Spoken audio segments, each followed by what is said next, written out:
You you have felt it too, that strong vibration, the strong energy. We talked about it a little bit earlier. Mm.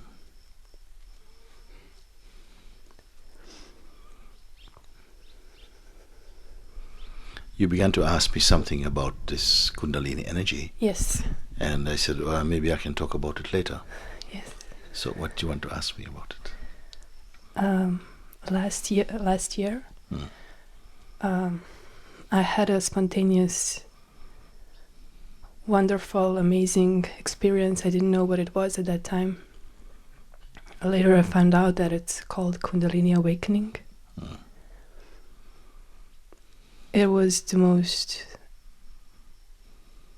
divine, amazing thing I have ever felt. No words can explain that feeling.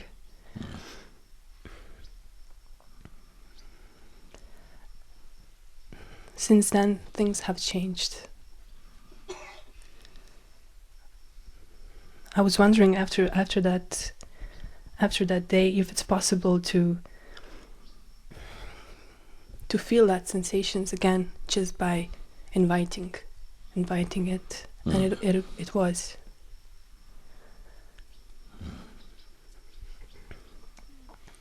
Now I know that I just feel things differently. It's not just theory. It's I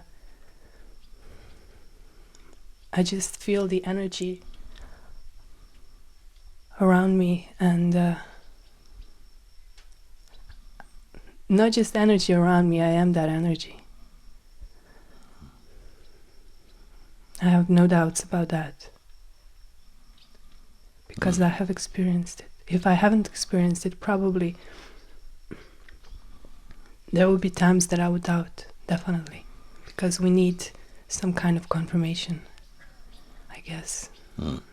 When you say energy, what you mean by that? That you are that energy? Because all life is energy. Yes. All life is energy. I just... At one level of expression, you can say it's all energetic, all this existence. At that moment, what I would just be so felt different or special about Kundalini energy? you just feel completely different. You feel your body in a different way. You actually feel beyond your body. It just there are wonderful sensations. I remember there were a lot of involuntary movements. It was very scary, kind of scary at the moment, but I wasn't afraid, because just with any other thing that you know is good for you, you're not afraid. Even though at sometimes when this energy is climbing up and reaching your throat and your mouth, and you feel like you're not breathing for some time, but you're not afraid. And now, how is it?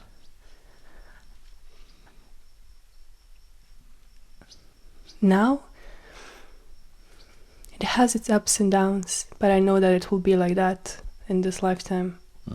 Every day will be a challenge. So it is an experience. Yes. Comes, like all experience, they have beginning, have end, have change. Yes. But it's not what you are. There's a physicality about it. And it's also sensational. It's a sensation. It comes. There's awareness of it also. Of its presence, of its weakening, of its strengthening, of its coming and going. So it is also a phenomenon that comes and goes. But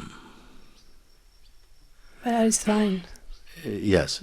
Nowhere in any form of yoga would that be admitted as the supreme state. It is only another sensation, strong, pleasant at times, as you use the word, involuntary in its expression very often. So it's another effect in consciousness. Here we are concerned about the truth, but what really is in which energies flow, they come and go, but it cannot be described merely in energetic terminology. That is energy, it's coming and going, it's strong, it's light, it's like this. No, these are effects in consciousness. And so either you want to stay with that, and that becomes your thing that you enjoy, this energy, and people say you can do this with the energy or that, or you want to proceed further into your own nature, your true nature, and discover what is timeless in yourself. Immutable, meaning it's not affected by energy or by the movement of the body-mind. That which is called the pure self. That is what the topic is here. That's we may call it a kind of goal, but I don't want to use these words so much. But the point of the investigation is to be in the direct experience of that. And by direct experience, I don't mean the experience which is the going and coming, but the experience which simply is one's nature. If you want to, maybe the word is not experience. I don't know, maybe the word is not experience. I feel that is something that I have not tried to achieve. It just happened. It's natural, and I feel that. We were in India. I think it was a couple of years ago, and a young couple was staying in an apartment very near to where we are staying. And the girl, she had been doing this some energy work for quite some time. She was fascinated with that. But in the middle of the night, the boyfriend came to the house, was very, very shaken up, and asking for help, because her body was just flicking on the bed, and she was terrified. She didn't really know what to do. She was completely terrified.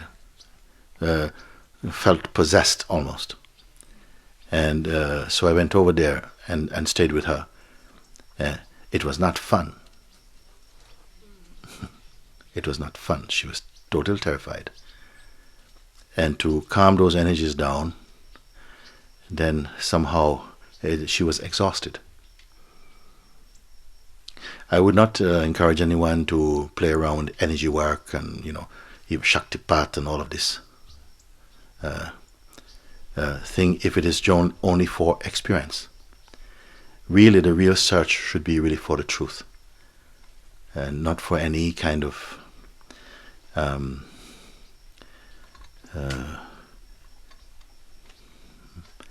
experience. These may come also unasked for. They can come also naturally. Should we just not relax and whatever comes? Should we not relax and whatever comes?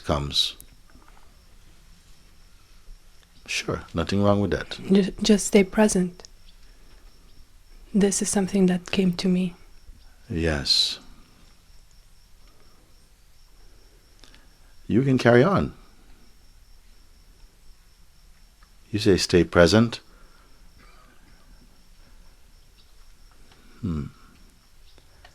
But presence is unpracticed. It is just what is. Staying present, or sometimes you may be advised, stay in presence as that. And a little twist of consciousness, and the light is there again to see that there's only what is. That is different. But from where you're speaking to say, okay, I just have to stay present, let what happens, sure, why not? I don't want to interfere.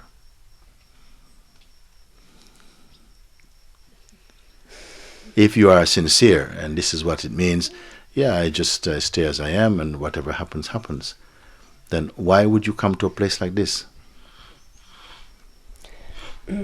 Actually, that's unlike many people here, I didn't even know about you before I registered. It was a strange thing. I just knew I have a very strong intuition, and I just knew that I had to go somewhere, and some things were coming up, but no, that wasn't it. And then basically I just heard a day before or something like that, before the registration, and I just knew I had to register, and then later I watched a few of YouTube clips, so, and I didn't regret it.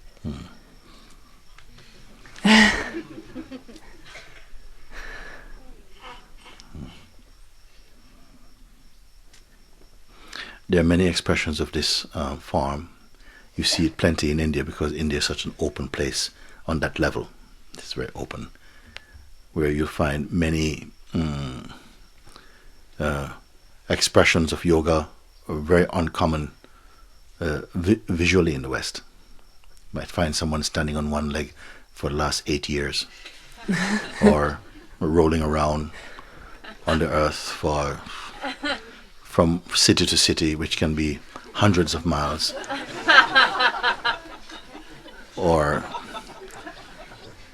having their legs around their head for 11 months. And you may say, I don't see the point of it really, but it is also consciousness, also expressions of consciousness, you can say like that.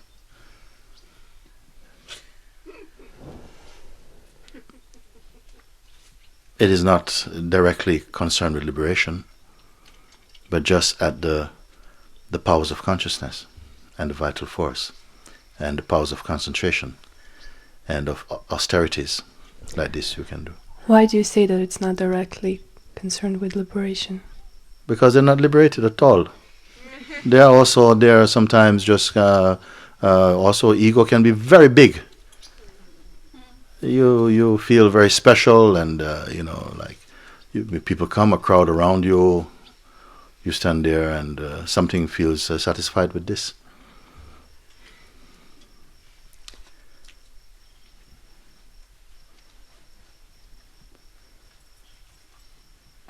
Liberation is when you know absolutely, without doubt. Even to say no is not the strongest word to use. You are one with that. There isn't a person doing something. There isn't a person having an experience.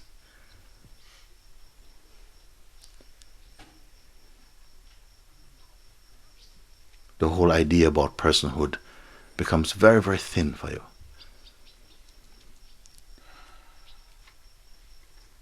You see sometimes people in different states of suffering, emotional, physical, psychological suffering, and you see clearly how it's brought about.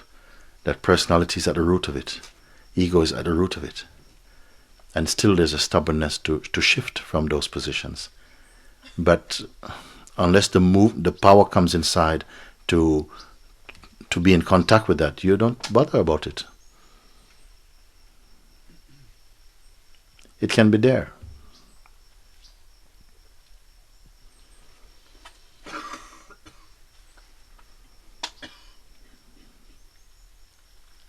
But these powers that you speak about, Kundalini energies, and they come and they are moving in the body and they're very beautiful and whatever.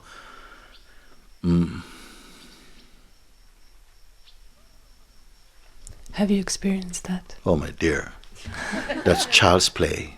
Okay, just asking. Please.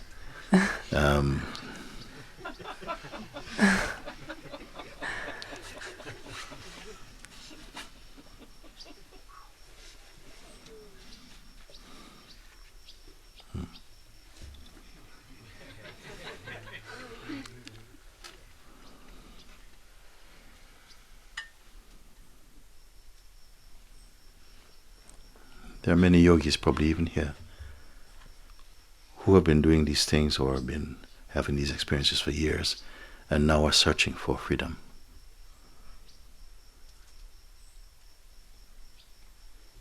There are people who have done incredible things, but they know it's not freedom. There are people who have good following and students, but they know as yet they have not attained liberation.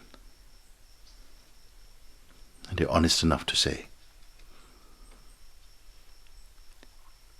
So any of these things, even being able to be in two places at once, it really isn't it.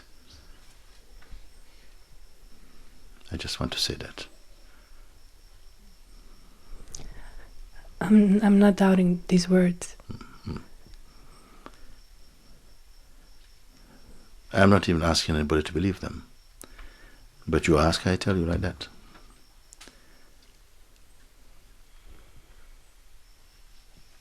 My encouragement is only for those and not for everybody. I don't feel to go around encouraging people to search for themselves. It's not my place. But some come by themselves. I don't know how. But they come and they have an urge, and somehow this contact happens. And we explore together. And the fruit of that looking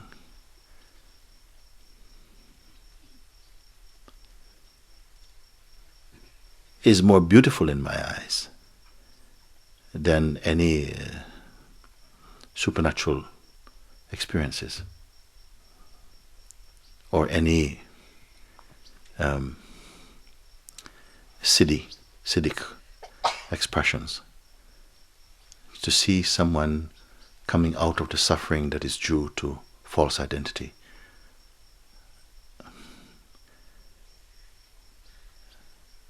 That is the heart's work, if you want to say.